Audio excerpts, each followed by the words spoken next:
আসসালামু আলাইকুম।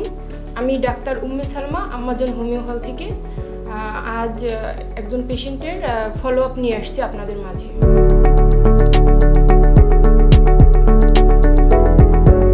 আচ্ছা, আমাদের এখানে আসার আগে আপনার সুগার লেভেল কত ছিল? আমার খালি পেটে হচ্ছে যে 15 ছিল আর হচ্ছে ভরা পেটে 18 ছিল। আমি তো আপনাকে 1 মাসের ঔষধ দিয়েছিলাম, তো ঔষধ খাওয়ার পরে এখন আপনার কি অবস্থা আসলে? সুগার লেভেল কত আছে? আলহামদুলিল্লাহ এখন আগের তুলনায় অনেক ভালো। এটাতে আমার এখন খালি পেটে হচ্ছে 6.7 আর ভরা পেটে 8। আচ্ছা, এখন কি আপনার ইনসুলিন নিতে হয়? এখন আর ইনসুলিন নিতে হচ্ছে না ম্যাম।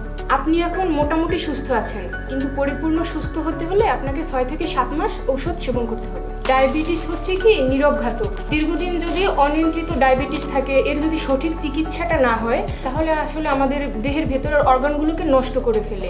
তাই আপনাকে বলবো যে নিয়মিত পার্শ্ব প্রতিক্রিয়া মুক্ত হোমিওপ্যাথিক ঔষধ সেবন করুন, সুস্থ থাকুন।